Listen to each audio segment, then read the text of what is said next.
écouté avec beaucoup d'attention tout ce qui a été dit ce soir. Et très simplement, je reviens sur le fond.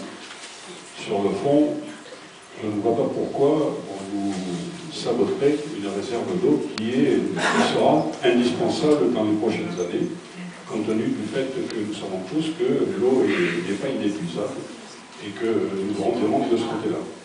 S'agissant également des granulats, vous avez dit tout à l'heure, le professeur a dit tout à l'heure qu'effectivement, il n'y avait aucune raison de faire des carrières supplémentaires, puisqu'on ne manque pas de granulats.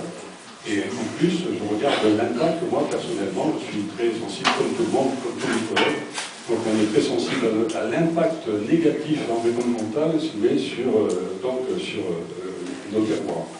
Les terroirs, ce qui passe à Signes, le Camp-de-Gon, c'est une plaie béante, ouverte. Sainte-Anne-des-Venos, moi je connais Sainte-Anne, je suis toulonnais, je connais Sainte-Anne-des-Venos depuis plus de 50 ans, c'est dramatique ce qui se passe. Donc l'environnement est fichu, pratiquement.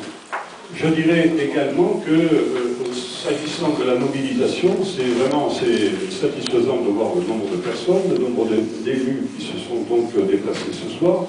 Je rappelle une chose, c'est que dans les années 95 à 2000, je ne me rappelle plus exactement l'année précise, vous vous rappelez qu'il y avait eu un projet de mise en place d'une carrière à Néoul. Nous avons fait plier, à ce moment-là, grâce à la mobilisation de toute la population et de tous les élus du centre d'art, en bas de l'école de la Vigne, il y avait eu un rassemblement, il y a eu 5000 personnes.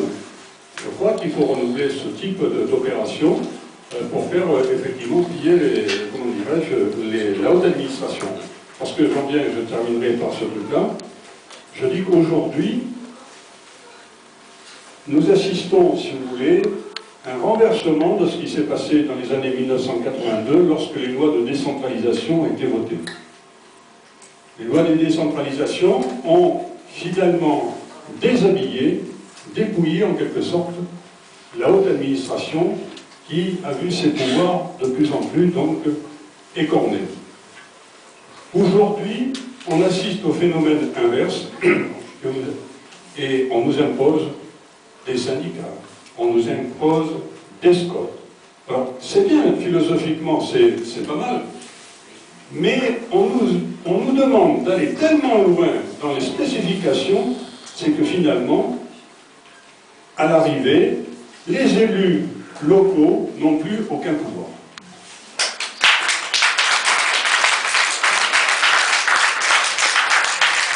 J'en ai pour preuve que nous sommes quelques-uns siégés au bureau de la Provence-Verte, en cours d'établissement d'un SCOT, mais on est complètement verrouillé, et de temps en temps on se demande où on va. Et finalement, ce qui était très bien au départ, nous commençons à avoir les plus gros doutes.